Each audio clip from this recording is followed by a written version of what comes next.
শিক্ষা মানুষকে দানব তৈরি করে, তেমন শিক্ষার চেয়ে জন্ম জন্ম মূর্খ থাকা ঢের ভালো। বেঁচে থাকা ঢের ভালো।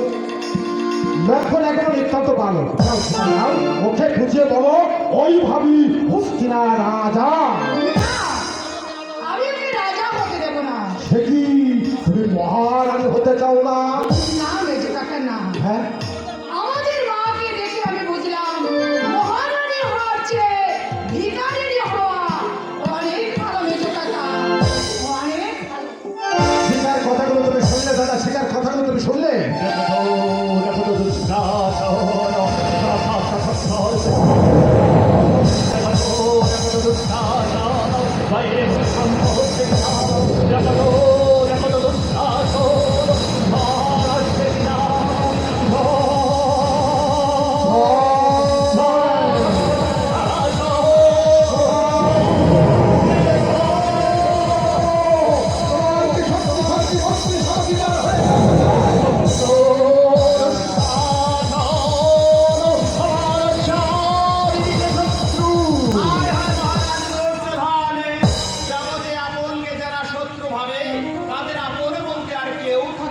কৃষ্ণ বেশ তো ভিতরের ঘরে স্বাগত খাচ্ছিলে, তাই এখানে কি জন্য এলে? রাজভোগ থেকে কৃষ্ণ প্রাসাদে দ্বারা সেটা শুনলাম তাতে আসার ইচ্ছা আমার ছিল ঠাকুর রাজে, তবে আসতে হলো কর্তব্যের দায়ে। হ্যাঁ, কর্তব্যই বলছি। যোজনে বুঝতে পারছি আদৌ তো ব্যর্থ হয়েছে। তোর ধর্মরাজকে যখন কথা দিয়ে এসেছি, এই কথা পেশাব শান্তি ভিক্ষা আরে, স্পষ্ট করে বলো কি বলতে চাই ধর্মরাজ? বললাম তো ধর্মরাজ শান্তি চা।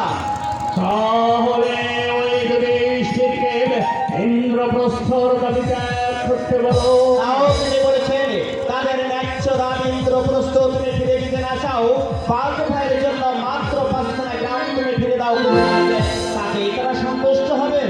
একই ধর্মরাজের অনুরোধ না মহাত্ম পদত্যাগ করি আমি তোর মহাত্মে।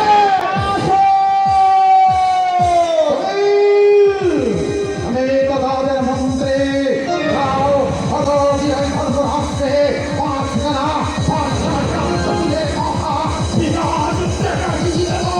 সচেষ্ট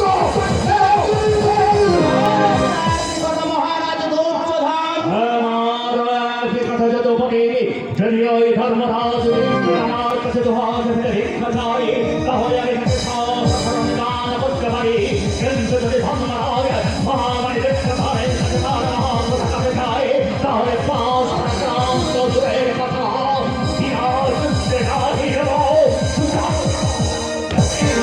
শোনো তবে রাজা দুর্যোধন, অস্ত্রে যুদ্ধ তৃষা মেটাবে পাণ্ডবের হয়ে আমি করে নিব হলে, তাই মহৎ বৃহস্পতিনায় রাণ নিমন্ত্রণ। তুমিও শুনে জগৎপতি মহামারী দেখতে মানে আত্মরক্ষার শক্তি পারে পার নয়।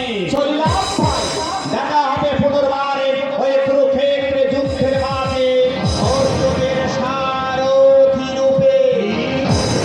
আমার প্রাসাদে দাঁড়িয়ে তুমি আমার মরণ কামনা করছো।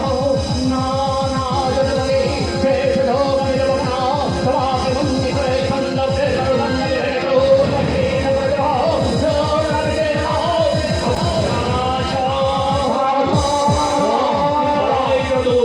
শুধু বন্ধু নয় দাদা, শুধু বন্ধু নয়, এই নির্দিষ্ট সঙ্গে অনেকদিন পরে আমরা যখন প্রাসাদে এসেছি, তখন সঙ্গীর পরিবর্তে আমাকে হত্যাই করা দাদা।